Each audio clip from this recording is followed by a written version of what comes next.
Hello. I am sure सबने मुझे हंसते हुए सुन लिया पहले ही। We were checking the mic and मेरी हंसी निकल गई। Anyway, hi guys, I am Alma Hussain. I am 21 years old. I am a content creator and an actor. And today I have a very interesting question for everyone. Have you guys heard about these two words called what if? We've all heard them? Well, this what if completely changed my life, and let me tell you how it can change your life as well. Let's keep it simple. मैं ज़्यादा complicate नहीं करना चाहती चीज़ों को. I'll give you two different examples. Example number one, let's move to the left. You've got this amazing plan. You've set your ground.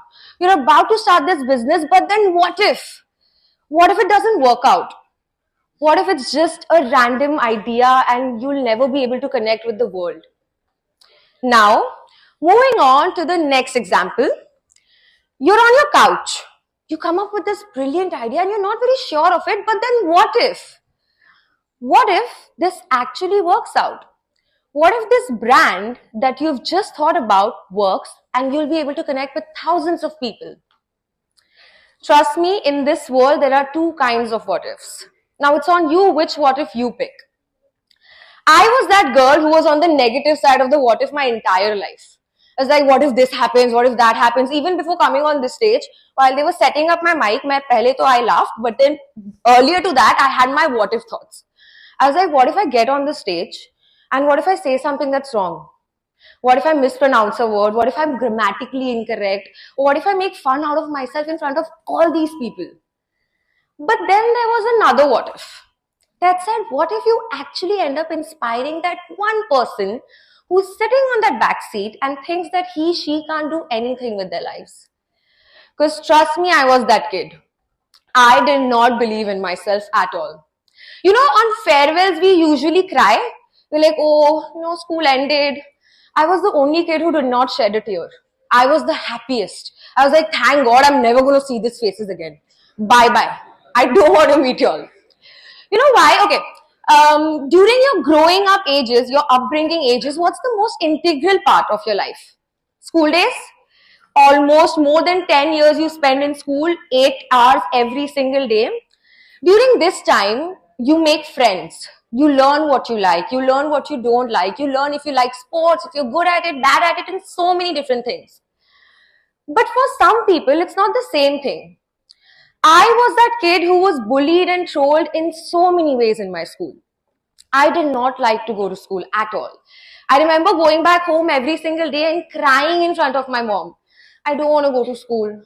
No one wants to be friends with me. They all just, sideline me. My parents used to come every third day with a new complaint. Someone stapled Alma's hair. They've locked Alma in the bathroom. What's going on in the school that my kid does not want to come here? You know, there's this one kid who's just invisible in the group. Existence, opinions, never really matters. I was that kid. You know, I felt like I never belonged there. No one invited me for their birthday parties, and of course, no one came for my birthday parties. But then after 5th grade, I did end up making few friends here and there. But they were never my friend. I remember this one thing happened. I had called a very good friend of mine home. Very excitedly, first person coming home. I was like, yay, finally, someone is coming home. She came home. The next day when I go back to school, I heard all these kids whispering and talking about something. So what's going on? And I asked this one person. And he's like, oh, remember she had come over to your house? I was like, yeah. Well, she told everyone that how poor you are.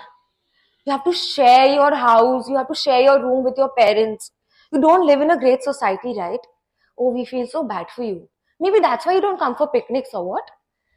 And I was like, oh, so you were also never my friend. And I felt very bad that time. I was like, nahi, ab to nahi jana hai school. Something is just not fitting right in this place. Teachers, students, everything. The teachers used to call me Eid ka Chand because I used to appear once in a week. I had my schedule planned. Only Wednesday I'll go to school, mom. Monday, Tuesday, I want holiday. Thursday, Friday, I want holiday. One day I'll go to school. That's it. That was my idea of going to school, which is wrong. But because people in my school made me believe that I was nothing but a loser. That's all. At a very early age, I discovered that I have an eating disorder. The reason why I got this eating disorder was because I felt that if I eat more, I will be able to fight back all these bullies. I have a picture here of how overweight I had become. Can someone please show that? Are we showing the picture? Okay. So there was a time when I was almost 89 kgs, which was quite a lot. I know it was a lot. But then, when my school ended, I was like, phew, finally, over. My war has ended. Now I can just relax and sit back. But when it ended, everyone in my class knew what they were doing. Oh, I'm going to be an engineer. I'm going to be a doctor. I love singing. I'm going to be a singer. And when someone asked me, what do you want to do? I was blank. It's like, what do I want to do? I don't know what I want to do in my life. I was clueless. This society, when you're in your early teenage years, when you're a teenager, there's this invisible pressure on your head. You're supposed to know everything at a very early age. How do you think that when you're 16, how do you expect yourself to know what career you want to pick after your school ends? How do you know if you want to go in science or in economics or in arts? It is impossible to know. You don't know what you want to eat the next day. How will you know your career at 16? So I went back home crying. I wrote a letter to my parents because I did not have the guts to speak to them. It's like, I'm sorry. I've been a disappointment. I don't know what to do in my life. I started lawn tennis, I left it. I started dance, I left it. School, I'm not good at. I'm a below average student. Sports, again, not good. I'm so sorry. I've just disappointed you. I've wasted all your money. I know you've put your entire life behind me. So my dad, he sat me down. He read that letter and he was like, listen, why are you so bothered about this one thing that you don't know? It's okay. Everyone has their own finish lines. Maybe someone will start their race from the middle. Maybe someone starts from the behind. But everyone gets to their finish line. You don't have to worry about it. What's the race? You will get there. Maybe your friends will get there thoda jaldi. You will take another 2-3 years, but you will get there. Relax. Don't think about the fact that you don't know what to do. Just focus on yourself and you've got this.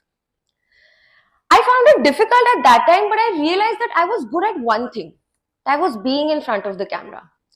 I was 10 years old. I used to open my dad's laptop, turn on the recording, and just, I used to make all these potatoes and shape them into human and prepare a whole sketch. And I used to be like, hi, I'm Alma Hussain. This is my friend and we are doing this today. We are going out today. I used to pile up 7 pillows, put the laptop there, try to find different angles, different things. And then one day my dad saw all these videos and he was like, you're so good at it. Why are you not posting them? I was like, no, what if my friends judge me? You're in your school, you're a teenager, you're supposed to look pretty. No, you can't make all these cringe videos with your transition, TikTok and Musical.lys. No, not allowed. I was like, nah, they are going to kill me. They're going to make fun of me. 2-3 friends I have, that also I'll lose. No, I can't do this. I was like, no, post it. See what happens. Why are you worried about others' opinions? If you like it, do it. So I went ahead and I posted it. Of course, what I feared happened. They did make fun of me. But later on, I was like, it's okay. I'll do what I like. And then boom, the entire world comes to a stop. Lockdown happens. This was the time I decided that I want to change my life. And I started by changing the way I was looking. Not because people told me that I am fat or, overweight or I don't look good. No, that was not the reason. The reason was because I wanted to believe in myself and I wanted to make myself believe that, no, you can do it if you put your mind to it. So I ended up losing 30 kgs in 4 months. And then I was quite proud of myself. I was like, oh, you've decided this thing and you did it. So you're not that bad, Alma. You're not that bad. My dad always told me this very fun story. He was like, when you get on a mountain, you see this beautiful view. But why do you see that the view is so beautiful? Because of the road that you're following. You have like hundreds of pit stops. Pit stop number 1, you need a chai break. Pit stop number 2, your legs are hurting. Pit stop number 3, oh shit, there are 200 more steps. I cannot climb more. But then you realize that you've climbed 500 steps. So why not those 200 more? And then when you get on that mountain, you see this beautiful view. But there's always another mountain that's bigger than that. You're like, now I want to reach there. So once I was, in my good body, I was trying to be healthy, I started giving auditions. Now giving audition in a city like Mumbai is very difficult. There are thousands of people giving the audition for the same character. 10,000 auditions going in every day, people coming in to become actors and everything, and I was nervous for that again. I gave my first audition, did not hear back from them for like few weeks in fact. And then I kept giving other auditions. Every time I was getting rejected. No, she's new, she's young, she'll not be able to pull this character off. No, no, no. Then I finally got that call back from that first audition I gave. They're like, we want to do a mock shoot. Now, when you walk in that mock shoot room, there are other 5-6 girls who are selected for that character. And you're in that pressure. Oh, they're all reading their scripts. They've come prepared, very well dressed, beautifully done their makeup. They all are looking gorgeous. And I'm like, again, this is a tough point. What if I mispronounce something? What if I don't remember my lines? What if these girls are better than me? Because obviously, look at them. I'm not that pretty. They've got more experience than me. I'm just 17. No, I can't do this. Then I was like, let's give it a shot. What happens? They'll make fun of me. They'll laugh. Arey, isko to line hi nahi aati. Koi baat nahi. Next time, I'll be prepared.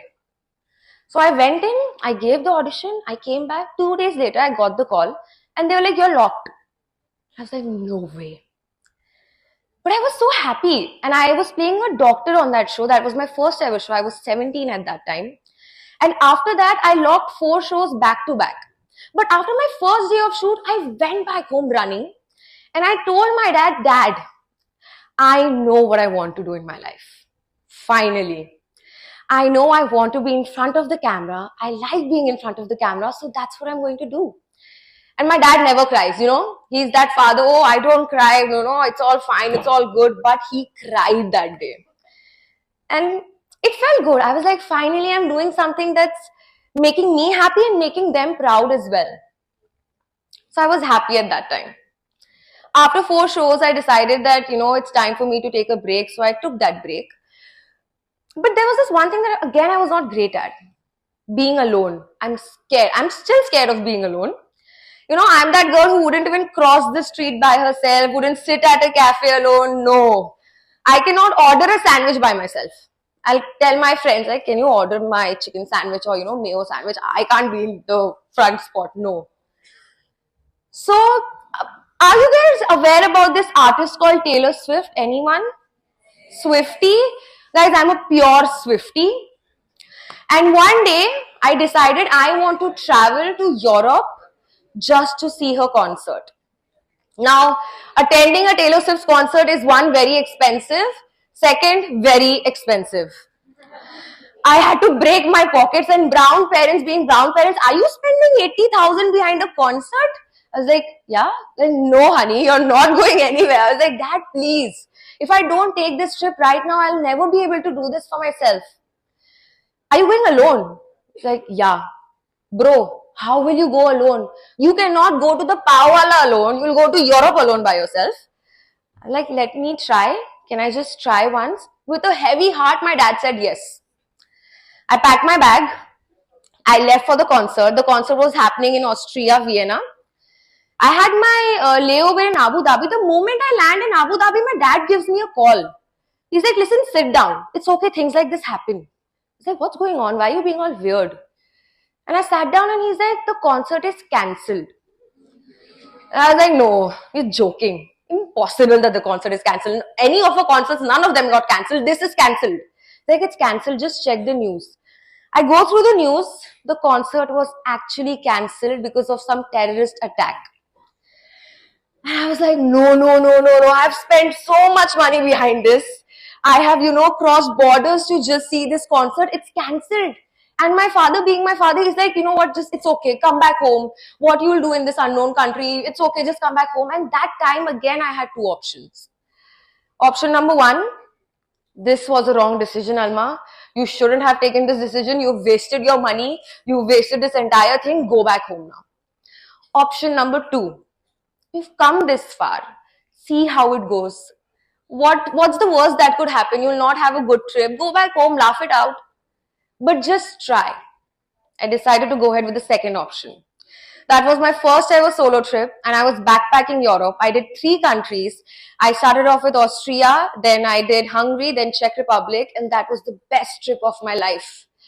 Coming from a girl who did not even go to a cafe alone, I pushed myself and I went to a whole different country by myself. The reason why I went was because of Taylor Swift, but God has its own plans, you know. God was like, no, she has to spend more money for Taylor Swift. I'm not going to give her this right now. But now she can have the experience of her life. I ended up making the most beautiful friends from all over the world. I still talk to them.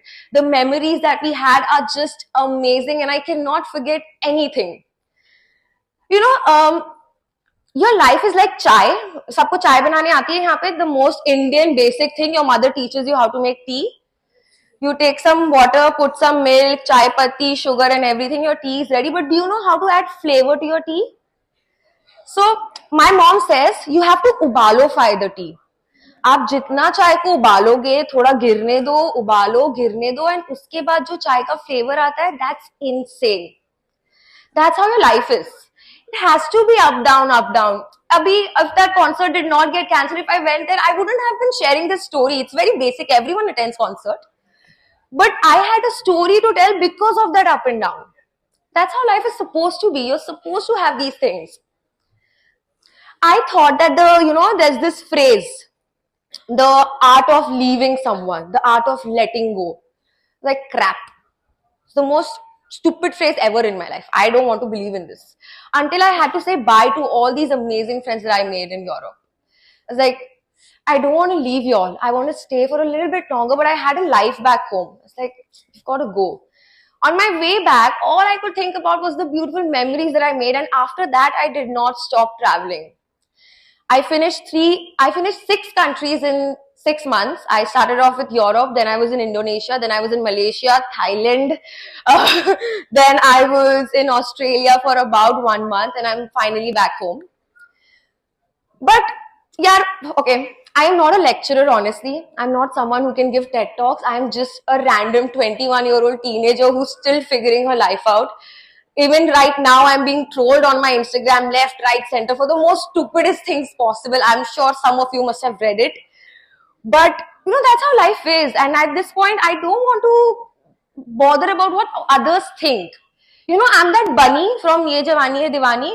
मैं भागना चाहता हूँ, दौड़ना चाहता हूँ, गिरना चाहता हूँ, बस रुकना नहीं चाहता हूँ. That's the whole idea of me and my life. But yeah, I am not here trying to boost my story or, be like, oh, I've done this, I've done that. No, I've not done anything in my life. I'm still trying to figure it out. But I'm just trying to share my story so that one kid on that back seat can think that she can do something with their lives. Because even though if you thought that, you can't do this, that, there are chances that you might be able to do it. So just believe in yourself, push yourself, and you've got this. That's it. All right. Thank you so much. Bye-bye.